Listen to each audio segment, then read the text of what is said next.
people aren't coming home to the Democrats, which is, why blacks are not coming home to the Democrats? Because Democratic messaging is full of, that's why. Wow. And talk about cost of living. Veteran political strategist and hairless goblin James Carville trash talked his fellow Dems in our video. So picture this, James Carville, the guy who thinks he's the smartest in the room, gets roasted so bad, even his hairline gave up, and Greg Gutfeld is just wrecking him, tearing down his tricks and making him look totally lost. And honestly, if you thought politics was boring, this one will have you laughing like crazy. Kennedy, that nice little old lady is making some sense. Right. She really is. She's such a gentle lesbian. What's her name? It's like Gollum with boobies. Oh, the president. Why aren't they listening to him? Why aren't they listening to him? Yeah, because he's bashing their message. Like, that's all they got is the messaging they're running on now. Tyrus, I feel like he's like a therapist to the Democrats. Democrats are like a patient.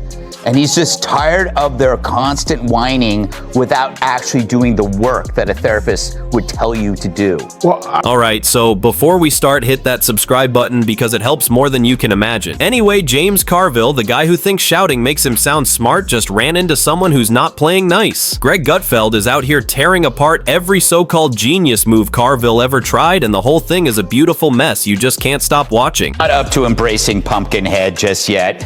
Carville's like a parent who doesn't say anything about his rotten brat until it affects him and crashes his Mercedes. This problem's been here for years. It's done untold damage. It's cost a lot of death. And now he calls BS on it. Thanks, but you're showing up at last call. Let's not forget what else he said. He said that people that go to Trump rallies are pretty much brain-dead deplorables. He said some pretty awful things. If he could call them retarded, he would have. So his criticisms actually hit everyone, and it doesn't come from a place of common sense or common people. It comes from an elitist perch.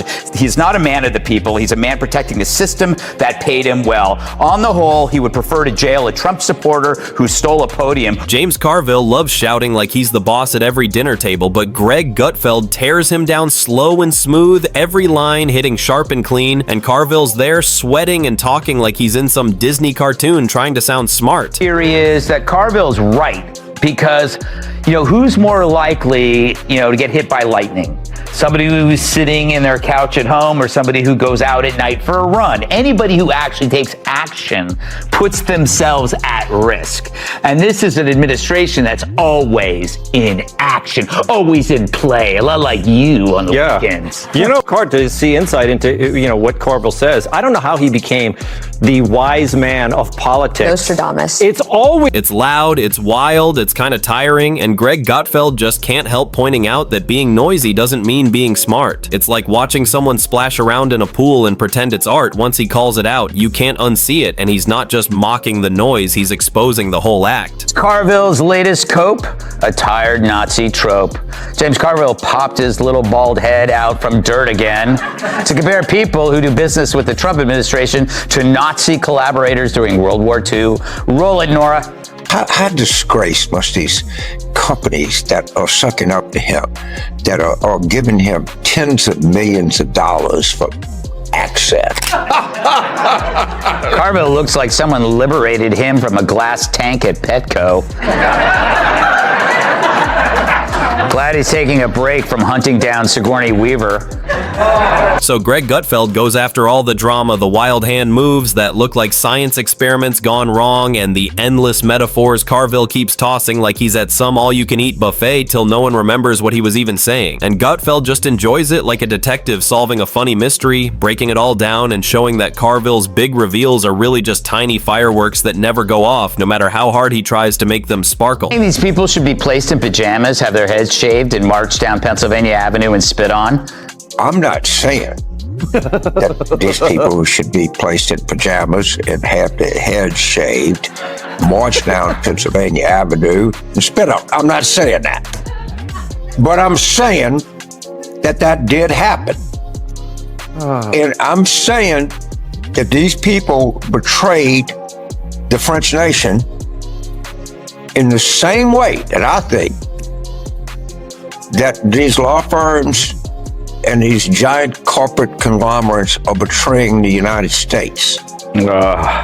Now, I'm not saying that James Carville is a barely functioning Greg Gutfeld goes after James Carville in this calm but deadly way. He doesn't shout or act wild, he just slowly pulls apart Carville's so-called genius moments one by one, showing how big his talk is and how tiny his results actually are. It's like watching a guy brag, this will change everything, and then absolutely nothing changes. And Gutfeld just sits there letting the awkward truth do the roasting. He plays it all like a slow movie scene where someone finally notices they've been reading a map upside down their whole life. And the best part is how he keeps it funny without even cracking a smile. His jokes land so clean because they're quiet, but they sting hard and the crowd feels it too. Everyone watching starts to realize what Gutfeld's showing, that loud voices don't mean smart thoughts, and charisma isn't the same as being clever. It's that moment when you watch someone try to build an IKEA shelf with one hand tied up, insisting they know exactly what they're doing, while Gutfeld just points out the shelf's upside down and everyone laughs because it's painfully true. And that's the magic. He turns Carville's noise into a mirror, showing how often people mistake confidence for competence. And it's funny in that slow, satisfying way that makes you nod and laugh at the same time. That acknowledgement thing is the perfect example of the virtue signal. It's words without deeds. That is the Democrat Party. That's why you guys are in a shambles. So this dork comes out and says, we're doing this on stolen land. Well, great. Pack up and leave. You know, do it on a barge in the ocean. Nobody stole the ocean. Do that. Oh, no. The acknowledgement, that's the action that we're going to do.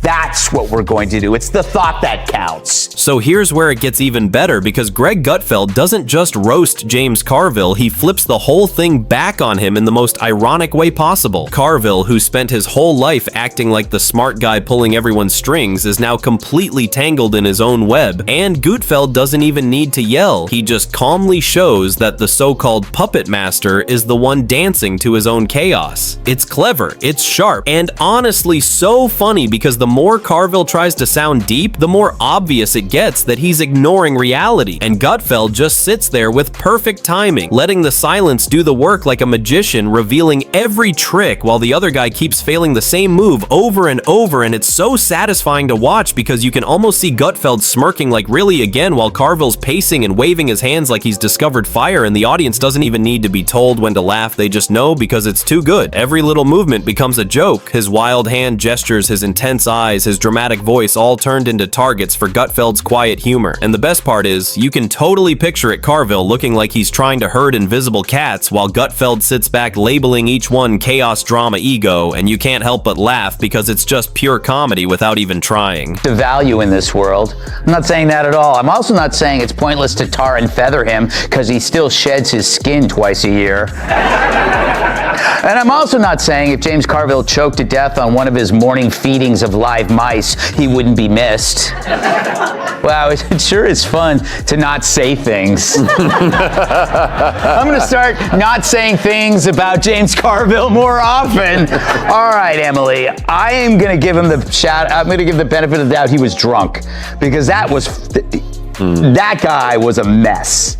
That was horrifying. Greg Gutfeld totally owns it when he calls out James Carville for acting like the smartest guy in the room while never actually getting results. He doesn't need to yell, he just lets the facts roast him, the bold predictions, the wild confidence, and then boom, reality hits and nothing matches, and Gutfeld points it out so smooth. It's hilarious watching Carville brag about being 2 steps ahead while clearly lost like a superhero kid trying to fly but stuck on the ground. And the best part is, Gutfeld doesn't even try hard. He just lets the truth do the talking, and it's comedy gold. Head. You know, the Dems, they set themselves up as some impotent, like ineffective fool. They tell you right off the bat that they're doing something wrong, but they're going to do nothing to fix it. It's a big fly around here. It's huge. But it's how they handle crime, the border, trans. They do platitudes that keep them safe from guilt. But you got to ask, who is this for? It's not for Native Americans. Is it for Liz Warren? Maybe, who knows? But it's kind of amazing that you don't have one Democrat that has the balls to say, just stop it.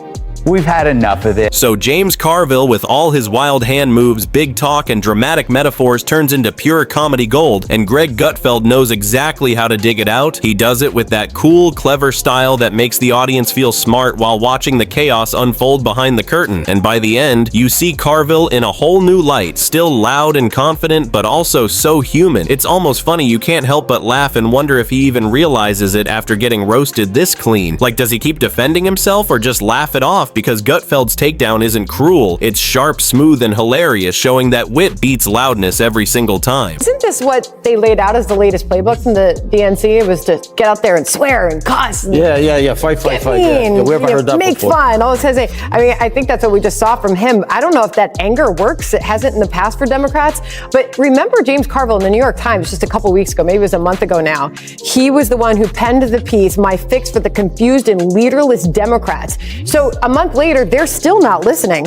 But he said, Ken Martin, the DNC chair, he said, "I'm sick and tired of Democrats bringing a pencil to a knife." By the time it all ends, you're left knowing one thing for sure. If politics were a comedy show, James Carville would be the accidental clown, and Greg Gutfeld would be the clever stand-up who saw it coming from a mile away. The laughs, the irony, the smart jabs, they all prove that loud confidence means nothing without substance, and Gutfeld just sits there front row, popcorn in hand, loving every messy second. And the funny part is, Carville never tones it down. He's like a guy with a megaphone, a foghorn, and a marching band all shouting to make a point nobody asked for, and Gutfeld doesn't just catch it, he celebrates how ridiculous it is, watching every dramatic gesture like he's timing a sport. And when Carville builds up those big thriller moments promising some massive political shock, Gutfeld just pauses, smiles, and reminds everyone that the big explosion was really just a tiny splash, and that's when the drama folds in on itself, turning into perfect unplanned comedy. Katie Britts and the James Comers and the Tommy Tubervilles,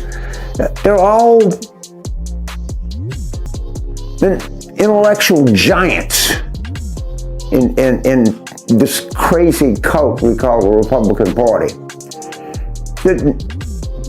Before I let you go, we got to do a little log jam here with all of Trump's legal stuff, and it looks as though he can't put up the money. James Carville acts like he predicted every twist, but forgets all the times he didn't, and Greg Gutfeld turns that into pure comedy, holding up a mirror that shows every miss while making it hilarious. Carville's ego is huge. He wears it like a trophy, but Gutfeld pokes it just enough to make it deflate slow and funny, showing how all those big metaphors and dramatic moments end up tripping over themselves till Carville looks like a confused storyteller lost in his own show. James Carville's. What do you mean?